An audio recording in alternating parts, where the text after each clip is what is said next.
En 2021, j'ai fait la découverte de Affinity Suite. C'était une série de logiciels qui composait Affinity Designer, Affinity Publisher et Affinity Photo. J'ai dit c'était parce que récemment, ils ont fait un changement et cette société qui a été rachetée par Canva a décidé en fait de fusionner tous ces logiciels-là pour en créer un nouveau. Lorsque Canva a acheté le logiciel, je me demandais en fait qu'est-ce qui va se passer parce que déjà je connais Canva, j'ai déjà créé des templates pour des clients dans Canva.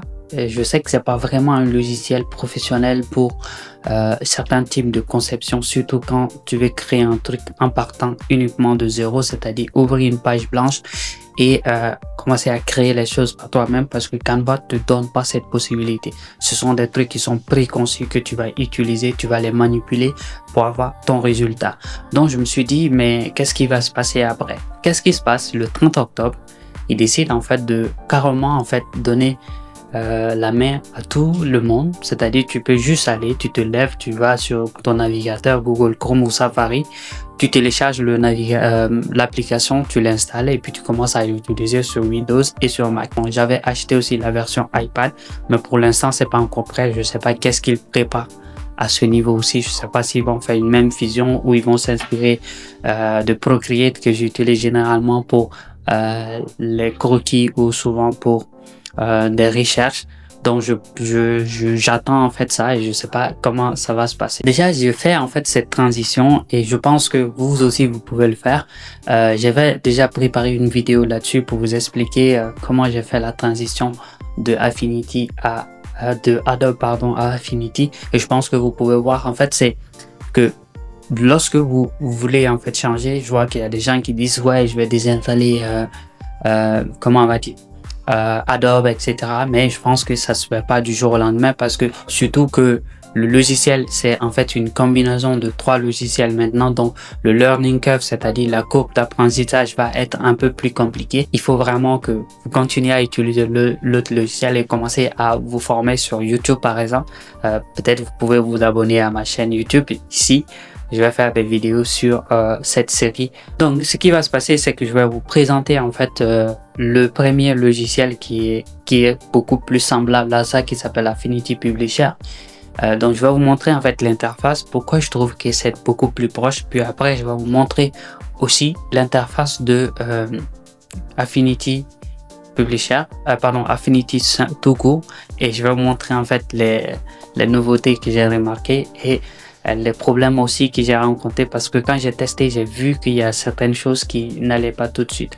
Donc, on va tout de suite passer sur mon écran pour vous présenter Affinity Publisher. Je vais vous présenter en fait l'interface du logiciel comment on appelle Affinity Publisher, qui est pour moi beaucoup plus proche de la nouvelle version de Affinity tout court.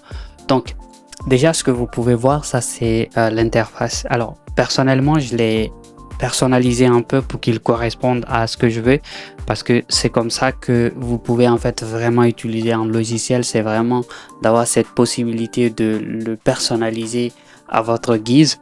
Donc ça c'est par exemple un exemple de projet. Donc ça c'est un carrousel Instagram que j'ai créé et ici il est vraiment comme un InDesign. Donc si vous venez par exemple dans la partie page ici, donc vous avez en fait les maquettes. Donc ça ce sont des gabarits que vous pouvez créer avec certains types d'informations et ces infos là vont revenir sur les pages. Voilà. Donc vous pouvez en fait créer ce type d'éléments. Après il y a la partie typographie que vous pouvez personnaliser à votre guise et des éléments que vous pouvez enregistrer, des modèles que vous pouvez enregistrer. Et ici on a d'autres aspects ici aussi. Voilà, comme par exemple le guide de style, typographie, le type scale pour les éléments. Donc chaque élément ici, par exemple, si je sélectionne ça, je peux changer le titre, vous voyez, ou par exemple, je peux décider de changer la couleur. Vous voyez, et donc ça peut changer facilement. Et donc là aussi, en plus de ça, ça permet en fait de faire ce type de mélange là, comme si on était dans Photoshop. Donc ça permet de faire ça. Et voilà, donc c'est vraiment un logiciel assez bien. Donc ici aussi on peut personnaliser la barre d'outils en faisant ça, personnaliser. Donc on peut décider d'ajouter certains éléments ou décider de les enlever. assez facilement. Donc, en plus de ça, ce qui me plaisait avec ce logiciel, parce que je l'ai utilisé pour faire beaucoup de choses. Par exemple, ici, ça c'est des visuels pour un client. Et en plus de ça, ça te permet aussi de faire des documents de présentation, par exemple. Donc ça, c'est un projet de présentation de, comment on appelle, de proposition pour un projet de client. Donc j'ai fait en fait ça comme ça c'était un projet éditorial, donc ça me permettait de faire ça. Je peux créer en fait les grilles ici dans la partie de gabarit avec le sommaire qui rend le PDF interactif. Voilà. Et donc en plus de ça aussi, ça me permet aussi de faire de mise en page de magazine, comme par exemple ce magazine qui s'appelle Kibao Sport, que j'ai entièrement conçu et monté avec ce logiciel. Donc c'est vraiment un logiciel assez puissant. Après, ce qui se rapproche beaucoup plus de la version 2 actuelle, qui est cette version là, c'est en fait ici. Vous voyez que en cliquant sur ça, je change en fait de logiciel, mais sans quitter le logiciel. Mais le Studio Link ici qui se trouve là, c'est ce Studio Link là qui est devenu le nouveau Affinity, que je vais vous présenter aussi tout de suite. Voilà. Donc maintenant, je pense que vous avez compris en fait comment Publisher il fonctionne, et vous avez vu en fait ce lien qu'il y a entre les logiciels. Malheureusement, j'ai plus Affinity Photo, mais ça fonctionne vraiment avec ces trois logiciels là avant. Maintenant, nous allons passer à l'intérieur de Affinity To Go, qui est le nouveau logiciel, et je vais vous montrer comment est-ce que ça fonctionne. Voilà, maintenant nous voilà à l'intérieur de logiciel Affinity To Go, qui est un logiciel de conception vectorielle, pixel et de mise en page, et ça peut en fait faire plusieurs autres choses. Ce qui est intéressant avec ce logiciel, c'est que ça vous permet en fait de personnaliser des interfaces à votre guise, et donc ça c'est vraiment le truc génial. Maintenant je vais faire juste un tour d'horizon dans cette vidéo, et dans la prochaine vidéo nous allons essayer vraiment d'aller en profondeur. Donc ce qui s'est passé, c'est que j'ai décidé en fait j'ai essayé en fait de faire du UI design. Bon, ça m'a pris quelques heures pour faire en fait ces visuels là. Ça c'est une maquette de site web de mon portfolio que je suis en train de refondre. Et vous voyez que j'arrive vraiment à faire pas mal de choses. Par exemple, ici, par exemple, vous voyez la grille que j'ai utilisée. C'est vraiment génial de l'utiliser. Donc, on va déjà voir en fait comment on navigue dedans. Donc, par défaut, ils ont pris en fait Affinity Designer que je vous ai présenté récemment comme le logiciel. Donc là, c'est assez génial. Ils ont changé un peu les icônes, c'est plus coloré, c'est vraiment du blanc sur du fond noir, donc je trouve ça génial, un peu comme ce qu'on peut retrouver dans la suite Adobe et Canva. Donc du coup, une fois qu'on a ça, vous voyez ici, on a en fait des éléments comme l'autre design que je vous ai montré. Donc on peut aussi vraiment personnaliser comme on veut, mais le truc c'est que si après on ne veut pas que ça soit, on peut faire réinitialiser vecteur, et donc si tu dis oui, vous allez voir que ça revient en fait à la version initiale, et donc ça c'est un élément qui est assez génial.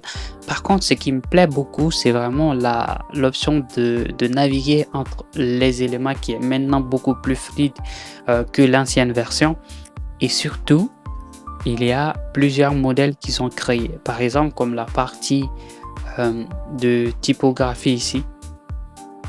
Donc il vous permet par exemple, si vous voulez créer par exemple un type system comme ici ce que j'ai fait, de facilement migrer ici pour faire ce travail là tranquillement, sans pourtant toujours aller chercher les fonctions de typographie, parce qu'ils sont tous ici. Donc ils ont eux-mêmes créé en fait plusieurs autres studio ici, qu'ils appellent ça, pour faire en fait les compositions assez facilement, et donc vous pouvez en fait l'utiliser pour créer n'importe quelle chose. Maintenant, ce qui me plaît, c'est que tu peux aussi à travers cette version là faire en sorte que par exemple ici je mets un auto, donc vous allez voir que ça va directement fermer en fait les autres logiciels, sauf que quand j'ai besoin. Mais bon, pour quelqu'un qui ne maîtrise pas trop, c'est mieux peut-être de laisser la version par défaut, mais à travers les icônes, on peut choisir et naviguer. Et l'autre aspect qui est encore plus intéressant, c'est qu'on peut nous-mêmes créer notre propre studio à partir des studios qu'ils ont déjà conçus. Par exemple, si je fais créer un studio, je vais mettre mon studio. Et donc là, je dis, ok, je veux que le studio soit inspiré du studio Vector, mais ici, ça va être par exemple pour créer des logos par exemple. Donc ici, je fais ça, je change la couleur en ça, par exemple, l'icône en ça. Et puis je peux changer l'icône, j'aime bien le bleu, donc je vais rester sur le bleu. Et donc je peux mettre une description ici comme par exemple mon studio de création de logo. Voilà. Et donc du coup, je peux en fait utiliser facilement pour créer des logos. Donc ça va garder en fait ce même studio, mais par exemple pour la création du logo, je sais que j'ai besoin de tirer là qui soit mis en avant. Et donc, je peux décider de le déplacer ici pour le mettre en avant. Après, je peux dire, ok, j'ai besoin que la partie échantillon soit la première partie et que les autres éléments ici, j'ai pas besoin. Par exemple, ici pour les effets dans les logos, j'ai pas vraiment besoin de ça. Et ça aussi, j'ai pas vraiment besoin. Ici aussi, je peux l'enlever. Et même ça aussi, les pinceaux, j'ai pas besoin pour les projets de logo, je peux les enlever. Et d'autres aspects aussi, je sais que quand en créant les logos, j'ai besoin par exemple des comment on appelle de la partie typographie. Alors dans ce cas, je vais aller dans la partie fenêtre ici et vous voyez que en fait il y a les fenêtres qui s'affichent là. Donc dans la partie fenêtre, on a en fait texte ici, donc je peux prendre caractère. Donc ça ici, je peux décider de le mettre ici par exemple. Et donc ce qui veut dire que en créant un logo, je peux facilement créer mon propre logo. Maintenant, si vous voulez revenir à la page pour créer un nouveau document, vous pouvez cliquer sur le logo d'Affinity ici. Ça va en fait vous ouvrir ça, ou soit vous cliquez sur CTRL Shift O, ça va vous afficher cette interface là qui va vous permettre en fait de créer un nouveau document. Donc ici par défaut ils ont créé plusieurs comment on appelle documents. Vous voyez, donc ici si vous voulez vous former sur certaines choses, donc ils ont fait des petits tutos avec des trucs. Donc ici on a des modèles.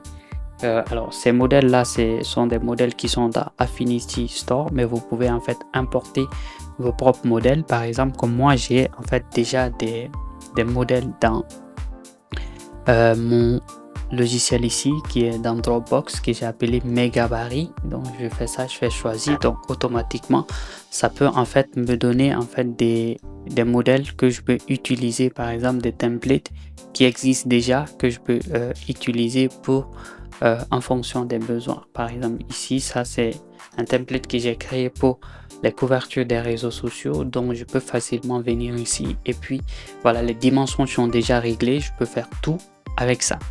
Donc voilà, maintenant une fois que je suis fier de mon studio que j'aime, je peux en fait faire une mise à jour. C'est très important de faire une mise à jour.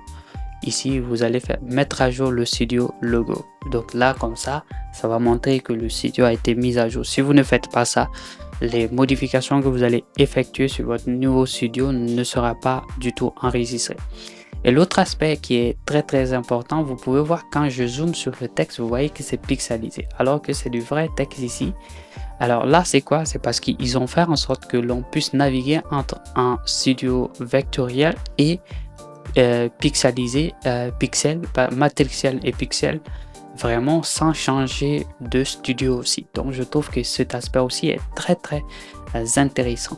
L'autre aspect aussi que j'ai beaucoup aimé avec ce nouveau design, c'est que comme l'ancien, tu peux en fait venir ici et personnaliser. Comme par exemple, moi j'aime beaucoup voilà, l'ajustement des éléments comme ça. Et puis je peux mettre ici l'espace ajustable ici. Puis après, je peux ajouter d'autres éléments que je veux utiliser régulièrement, par exemple dans le travail de logo, par exemple comme ici le mode aperçu avancé. Et puis je peux ajouter aussi de l'espace entre les éléments ici. Puis après aussi pour l'ajustement des éléments sexy, mais je trouve que la transformation, souvent c'est quelque chose qui demande beaucoup de trucs, donc je peux utiliser la version plus approfondie et enlever l'ancienne version sans, et aussi le séparateur ici. Donc je peux faire ça et puis quand je fais terminer et vous voyez que j'ai en fait les éléments ici. Comme ça me permet par exemple d'aligner les éléments sur le texte, donc je peux le faire facilement. Et donc ça c'est vraiment un truc génial. Donc à chaque fois que vous effectuez ce type de modification, venez ici et faites mettre à jour le studio. Vous allez voir que ce message s'affiche pour vous montrer que les derniers ajustements que vous avez ajustés sur les fenêtres ou sur le studio, ça marche. Et c'est pas tout, c'est que vous pouvez ici aussi par exemple changer ou ajouter d'autres icônes, par exemple si vous voulez, dans votre interface. Et vous pouvez aussi décider d'enlever certains éléments, comme par exemple ça j'ai pas vraiment besoin. Donc vous pouvez vraiment personnaliser le logiciel comme vous voulez. N'hésitez pas à vous abonner, je ferai une vidéo spécialement dédiée à ce logiciel là. J'espère que ça vous a aidé. Maintenant, passons à la suite de la vidéo. Voilà, donc je pense que nous avons fait le tour. Alors, la question que beaucoup de personnes se posent, et surtout sur LinkedIn et sur Instagram aussi, j'ai vu des posts passer, c'est que les gens se demandent si, parce qu'on dit très généralement que quand le logiciel, l'outil, il est gratuit, ou quand le produit il est gratuit, c'est vous le produit. Et oui, effectivement, ça c'est quelque chose qui marche bien parce que par exemple Canva, c'est comme ça qu'ils ont monté en fait le business model du fait que le logiciel était gratuit, donc les gens pouvaient l'utiliser comme ils veulent et donc à travers ça ils ont étudié les besoins des gens. Ils ont commencé maintenant à ajouter en fait certaines fonctionnalités qui font que les gens peuvent payer par exemple pour ça. Récemment, j'ai travaillé avec une équipe où on a intégré toute la partie charte graphique dans Canva, c'est-à-dire le logo, la typo, les codes couleurs, etc. Et même des détails en fait sur ces éléments-là à travers des textes. Et donc j'ai trouvé que c'était assez génial. Ce que je vois, c'est que l'idée de Canva ici pour rentabiliser en fait cet investissement-là, c'est vrai que ça demande un certain coût, le développement de logiciels et sa maintenance. Ils ont en fait espoir sur la partie IA, l'abonnement Canva qui existe déjà. Et cet abonnement Canva là va permettre en fait à la société de rivaliser le coût. Parce que en tant que logiciel professionnel, les gens ils pourront l'utiliser pour en fait faire la partie IA qui est directement intégrée à l'abonnement. Donc par exemple, si vous êtes un designer professionnel et que vous avez besoin de l'IA pour être beaucoup plus rapide et que vous utilisez le logiciel Affinity, vous serez obligé en fait d'acheter l'abonnement Canva pour avoir l'intelligence artificielle. Et donc je pense que c'est cette partie là sur laquelle ils vont beaucoup plus capitaliser et communiquer pour que les gens puissent prendre autant d'abonnements que possible pour les aider en fait à faire la maintenance du logiciel dans les jours à venir. Donc je pense que c'est raisonnable que le logiciel soit gratuit parce que ça donne déjà un truc. Et l'autre avantage que je vois au logiciel, c'est que c'est pas un logiciel qui est lié à la connexion. Comme on voit par exemple avec Figma, dans des zones comme chez nous, voilà, où la connexion est encore un luxe. C'est vrai que si tu utilises un logiciel qui n'a pas besoin de connexion internet, tu peux travailler n'importe où et voilà, c'est facilement aussi. Il n'y a pas de perte pas de lenteur de connexion qui va ralentir un peu ton projet, etc. Non, tu vas pouvoir avancer là-dessus discrètement. L'autre avantage aussi, c'est que pour en fait les freelances créatifs, c'est-à-dire les designers ou même souvent même des développeurs qui ont besoin par exemple de vectoriser certaines choses pour leurs besoins, je pense que c'est déjà vraiment très énorme. Vu qu'il y a Figma qui joue déjà un rôle assez important dans cette partie du digital design, mais je pense qu'on peut l'utiliser par exemple vu que ils ont fait la combinaison de tout pour en fait pouvoir créer en fait des éléments vectorisés, etc. Surtout avec la nouvelle fonctionnalité qu'ils ont ajoutée qui n'était pas dans les anciennes versions de Affinity. Voilà. Donc maintenant, j'espère que vous avez en fait trouvé ce que vous voulez. Si vous avez des questions spécifiques sur une partie du logiciel ou des questions sur Canva ou sur Affinity, je pense que je suis la personne qu'il vous faut. Voilà. Donc, sur ce, je vous dis à très bientôt et n'hésitez pas à regarder cette vidéo où je vous explique comment j'ai fait la transition entre Adobe et Affinity. Sur ce, je vous laisse et je vous dis soyez simple, mais restez professionnel.